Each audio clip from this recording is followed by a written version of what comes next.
Assalamualaikum warahmatullahi wabarakatuh. Perkenalkan, nama saya Miftahul Rizky. Saya Aprilia Anggraini. Dan saya Nurlailah.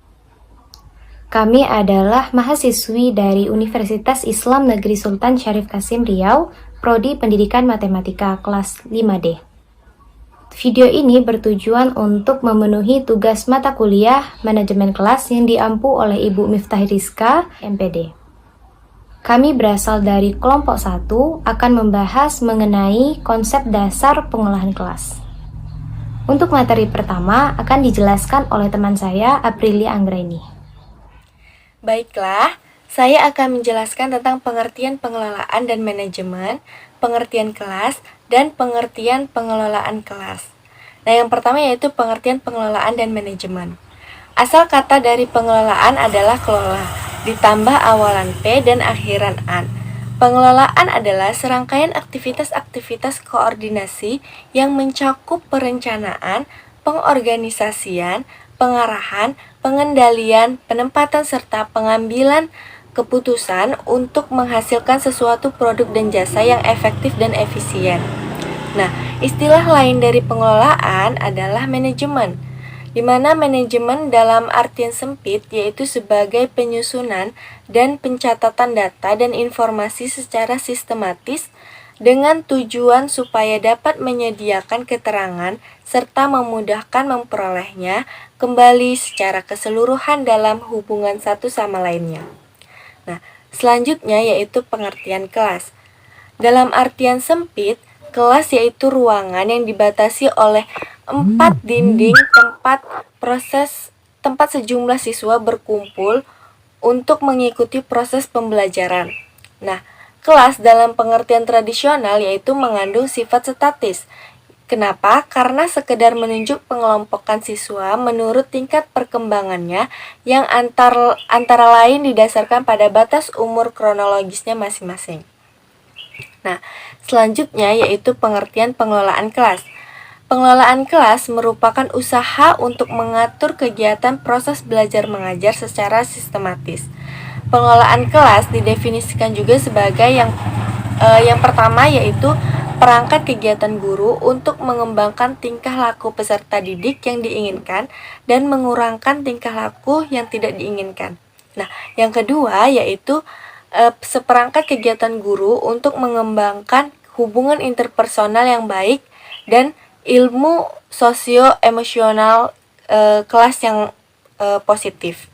Nah, yang ketiga yaitu seperangkat kegiatan guru untuk menumbuhkan dan mempertahankan organisasi kelas yang efektif. Baiklah, untuk materi selanjutnya saya akan membahas mengenai pentingnya pengelolaan kelas. Nah, keberhasilan dalam proses pengajaran tidak dapat dipisahkan dari keseriusan usaha dan semangat seorang guru dalam mengelola kelasnya.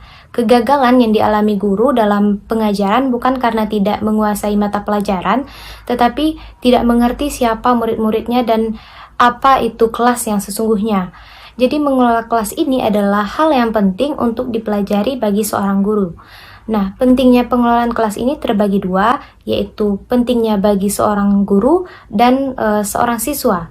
Nah, untuk yang pertama, pentingnya pengelolaan kelas bagi seorang guru, yaitu pertama mengembangkan pengertian dan keterampilan dalam melihat kelancaran penyajian dan langkah-langkah pengajaran secara tepat dan baik.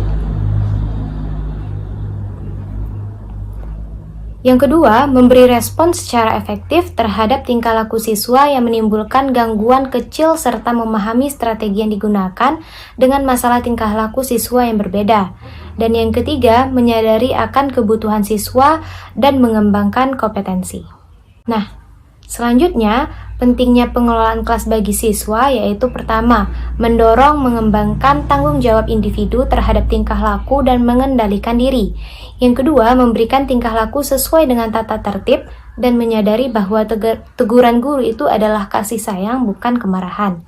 Dan yang ketiga, menimbulkan rasa berkewajiban, melibatkan diri dalam tugas, serta bertingkah laku yang wajar sesuai dengan ragam aktivitas kelas. Baiklah, untuk materi selanjutnya akan dijelaskan oleh teman saya, Nurlailah. Baiklah, selanjutnya saya akan menjelaskan tentang tujuan pengelolaan kelas. Menurut Usman, tujuan pengelolaan kelas ada dua. Yang pertama yaitu tujuan umum dan yang kedua tujuan khusus. Adapun yang dimaksud dengan tujuan umum pengelolaan kelas yaitu untuk menyediakan dan menggunakan fasilitas belajar untuk kegiatan belajar mengajar agar mencapai hasil yang baik. Adapun tujuan khusus dari pengelolaan kelas yaitu untuk mengembangkan kemampuan peserta didik dalam menggunakan alat-alat belajar, menyediakan kondisi-kondisi yang memungkinkan peserta didik bekerja dan belajar, serta membantu peserta didik untuk memperoleh hasil yang diharapkan. Adapun tujuan yang sama-sama kita ketahui yaitu untuk menciptakan dan menjaga kondisi kelas agar kegiatan belajar mengajar berlangsung dengan baik sesuai dengan sasaran.